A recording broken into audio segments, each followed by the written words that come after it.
बिस्मिल्लाह रहमान रहीम। अस्सलाम वालेकुम। मैं हूं गुलफाम चौधरी। आप देख रहे हैं IR का न्यूज़। आज पाकिस्तान में होने वाली कुछ आम तरीन डेवलपमेंट पे बात करेंगे। First of all, audio leak का धंधा एक बार फिर से शुरू हो चुका है।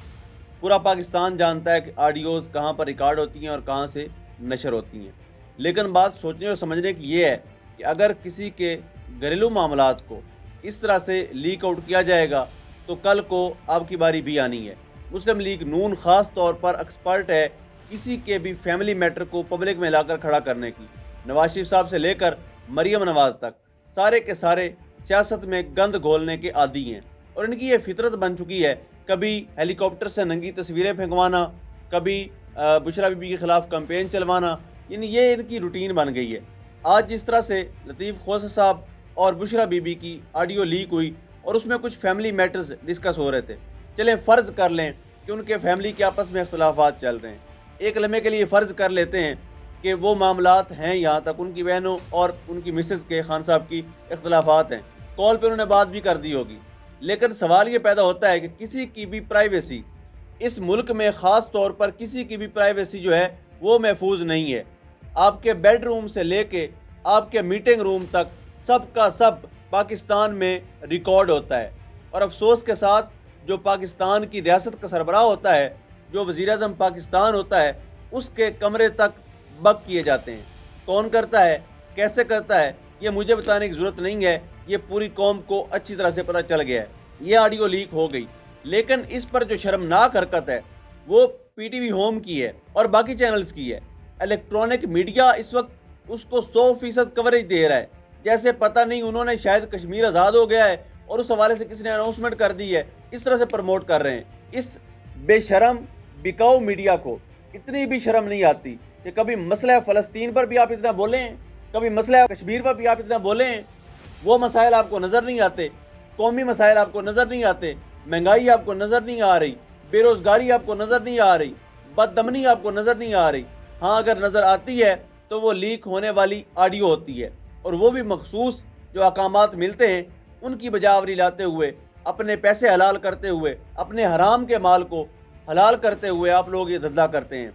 तो इसी तरह से PNN न्यूज़ और जितने भी इलेक्ट्रॉनिक मीडिया हैं, और ख़ास तौर पे PTV होम को इसलिए मेंशन कर रहा हूँ, ये पाकिस्तान की इस गरीब, लाचार और गुर्बत की चक्की में पिसती आवाम के टैक्सों के पैसे से पलने वाला चैनल है। हम जब बिजली का बिल देते हैं उसमें आप टेलीविज़न फीस देते हैं, और पाकिस्तान की आवाम से फीस लेकर ये इस तरह की वाहियात चीज़ों को प्रमोट करना और एक मफरूर इश्तिहारी मुजरिम को और उनकी केसेस में मुलव्विस बेटी है जो पूरे पक्के मुंह से झूठ बोलती हैं, सिर्फ उनको कवरेज देने पर इस वक्त PTV होम जो है वो तुला हुआ है। उन्हीं को कवरेज मिलती है और उन्हीं के केसेस के हवाले से उन्हीं का दिया हुआ स्क्रिप्ट जो है उसको PTV होम पर चलाया जाता है। तो इंतहाई काबिल अफसोस और शर्मनाक हरकत है PTV होम के इंतजामिया की तरफ से। उसके बाद हम बात करेंगे chairman peoples party Bilawal Bhutto Zardari की। उन्होंने आज क्वेटा में अपने यौम तासीस के मौका पर कारकुनान से खिताब करते हुए कहा कि नून लीग जो सियासत में नाकाम हो चुकी है, हमें एक बार फिर मिसाके जमहूरियत की ज़रूरत है। और साथ उन्होंने ये कहा कि जो आसिफ जरदारी साहब थे वो जब हुकूमत में आए तो उन्होंने इंतकाम की सियासत का खात्मा किया, उन पर मीडिया पर तनकीद होती रही, उन्होंने बर्दाश्त किया। तो बिलावल भुट्टो साहब से चंद एक सवाल रखता हूँ कि क्या ये वही नून लीग है जिसके साथ मिलकर आपने 16 महीने काम किया? ये वही नून लीग है जिसके वज़ीर-ए-आज़म शहबाज शरीफ के अंडर आप वज़ीर ख़ारजा रहे, बल्कि उनके साथ ज़ाती मुंशी की हैसियत से आपने बैग पकड़ा होता था?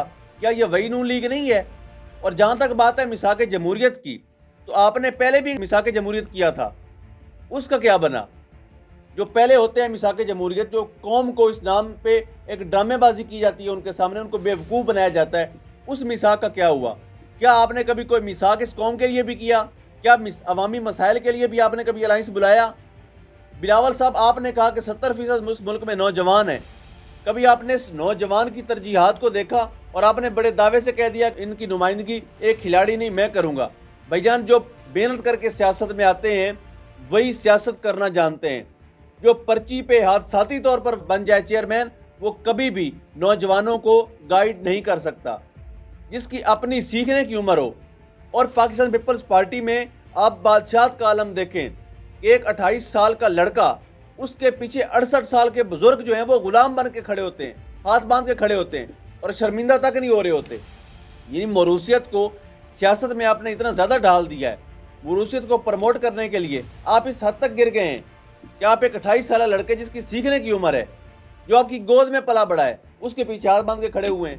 تو بلاول بھٹو صاحب کو یہ پیغام ہے کہ آپ کبھی عوام کے لیے بھی میثاق جمہوریت کریں، کبھی ان کے مسائل پہ بھی بات کریں، اور آپ نے جو 16 ماہ میں پرفارمنس دی ہے وہ رکھیں اس نوجوان نسل کے سامنے۔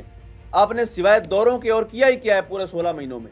16 ماہ میں آپ کے 16 دن پاکستان میں گزرے ہیں، باقی سارے آپ انٹرنیشنل ٹورز پہ رہے ہیں، اپنی پی آر بناتے رہے ہیں، اپنی سی وی پیش کرتے رہے کہ مجھے وزیر اعظم بنوا دیں۔ اس کے بعد یہ مسلم لیگ نون آپس میں دست و گریباں ہو گئی ہے۔ نارووال کے 2 امیدواران دونوں اپنے ریکارڈ میں صحیح ان کا نا کرپشن میں بڑا ٹریک ریکارڈ ہے۔ مسلم لیگ نون کے نارووال کے ٹکٹس کے حوالے سے اختلافات سامنے آئے ہیں دانیال عزیز اور حسن اقبال صاحب کے۔ حسن اقبال کو کمیٹی کا ہیڈ بنایا گیا تھا، جو ان کی کمیٹی بنی ہے الیکشن کے حوالے سے، اور دانیال عزیز صاحب نے کہا ہے کہ جی ان کو وہاں سے ہٹایا جائے۔ جب وہ وزیر تھے انہوں نے پرفارمنس نہیں دی، انہوں نے ہمیشہ کرپشن کی ہے، بددیانتی کی ہے، لہٰذا ان کو اس عہدے سے ہٹایا جائے۔ اصل میں ٹکٹ کی لڑائی چل رہی ہے، ٹکٹ لینا چاہتے ہیں حسن اقبال صاحب اپنے بیٹے کے لیے، جبکہ دانیال عزیز صاحب کے ایک اور امیدوار ہیں وہ ان کے لیے کوشاں ہیں۔ اب دیکھتے ہیں جو قریب ہے اس کو ٹکٹ ملتا ہے یا جو واقعی حقدار ہے، جو پارٹی کے لیے وفادار ہے، اس کو ٹکٹ ملتا ہے۔ ویسے نون لیگ میں کوئی بیرٹ نہیں ہے، کوئی جتنا بڑا بد زبان ہوتا ہے اس کو اتنا بڑا عہدہ دیا جاتا ہے۔ آخر میں ہم بات کریں کہ chairman P T I Imran Khan صاحب، جنہوں نے آج چیف جسٹس آف پاکستان قاضی فائز عیسیٰ صاحب کو ایک درخواست بھیج دی ہے۔ انہوں نے خط بھی لکھا ہے کہ مجھے لیول پلینگ فیلڈ نہیں مل رہی، حالانکہ پاکستان کے سب سے بڑے قاضی کی آنکھیں کھلی رہنی چاہیے، ان کو دیکھتے رہنا چاہیے کہ میری ریاست میں کیا ہو رہا ہے، ان کو دیکھتے رہنا چاہیے میرے ملک میں جو عوام ہے وہ کس حال میں ہے، ان کے اوپر کیا گزر رہی ہے، کہاں پر ان کا 100 موٹر لینا بنتا ہے اور کہاں پر نہیں بنتا۔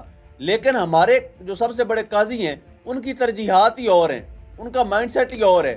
یعنی کیس چلتا ہے فیض آباد دھرنے کا، ذکر ڈاکٹر طاہر القادری صاحب کا، کیس چلتا ہے عمران خان صاحب کا اور ذکر کہیں سے کہیں لے چلے جاتے ہیں، کیس چلتا ہے الیکشنز کا اور وکیل کی بات ہو رہی ہوتی ہے، صدر عارف علوی کی، اور وہ کہتے ہیں کہ صدر عارف علوی وہی ہے نا جو کہتے ہیں کہ عمران خان میرا لیڈر ہے۔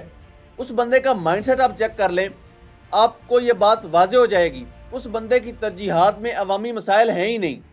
ان کو مشرف جو اس دنیا میں نہیں ہے ان کا کیس یاد ہے، لیکن ارشد شریف شہید کے حوالے سے جو پوری قوم منتظر ہے ان کے کہ وہ ایکشن لیں گے، کہ وہ سماعت کریں گے، اس پر ان کو ٹس سے مس نہیں ہوئے، کوئی فکر لاحق نہیں ہے۔ اب عمران خان صاحب نے پھر بھی ان پر امید ظاہر کرتے ہوئے پاکستان تحریک انصاف نے درخواست دائر کی ہے، اپنے کیسز کے حوالے سے ان کو انفارم کیا ہے کہ ہمارے اوپر اتنے بیجا مقدمات ہیں، ہمیں لیول پلینگ فیلڈ لے کے دی جائے تاکہ ہم بھی الیکشن میں اپنا بھرپور حصہ لے سکیں۔ لیکن میں اپنی طرف سے کہتا چلوں کہ پاکستان تحریک انصاف کو امید ہو یا نہ ہو، ہمیں کم از کم اب کوئی امید نہیں ہے سب سے بڑے قاضی صاحب سے کہ وہ کسی طرح کی بھی لیول پلینگ فیلڈ دینے میں مدد کریں گے۔